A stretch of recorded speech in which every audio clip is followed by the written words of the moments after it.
Good evening, everybody. Today I'm going to be talking about what nonverbal features I notice when I first meet somebody and the conclusions that I draw from these nonverbal features whenever I'm meeting somebody for the first time.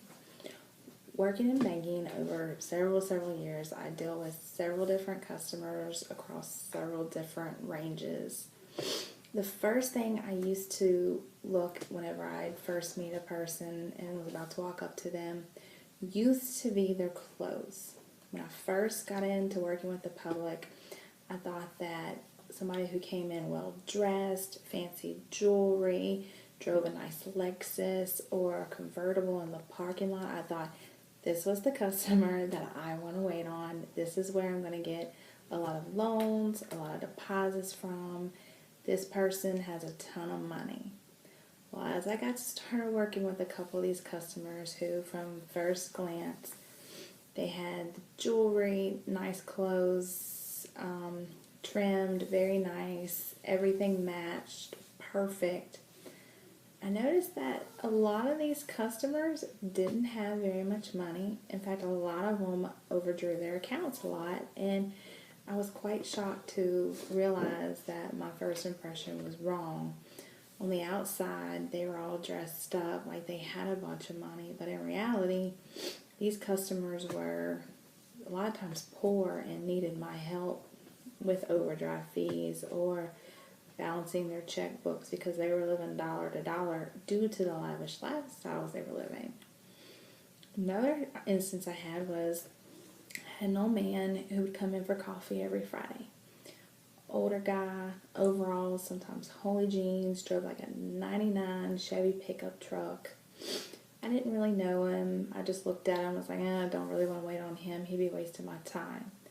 The first time I ever sat down and really got to know him when he asked for his balance in his savings account, I was quite shocked. This little old man in these holey jeans or dirty overalls and this old beat up truck was in fact a millionaire.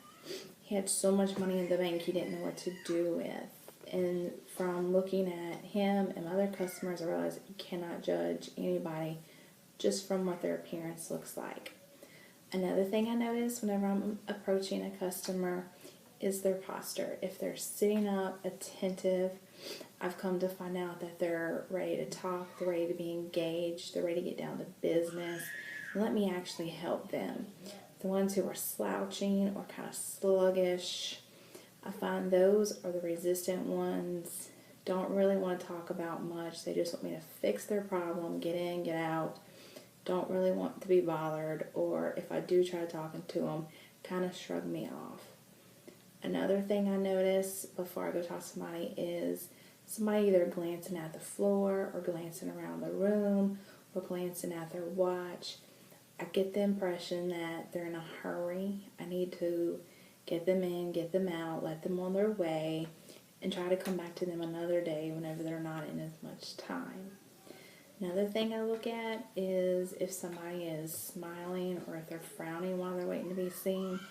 Usually this will tell me if they're in a good mood or if they're in a bad mood and how I need to approach them and either try to lift their spirits if they're in a bad mood and they're frowning, or go in there just as eager as they are if they have a smile on their face. That way I don't put them in a bad mood or discourage them. And these are just a couple of non-features that over the years working with people I've found and came to the conclusion that a lot of times I can usually judge them before I actually go up and first say hello and shake their hand. That I can kind of realize what kind of person I'm about to talk to. Thank you and have a good evening.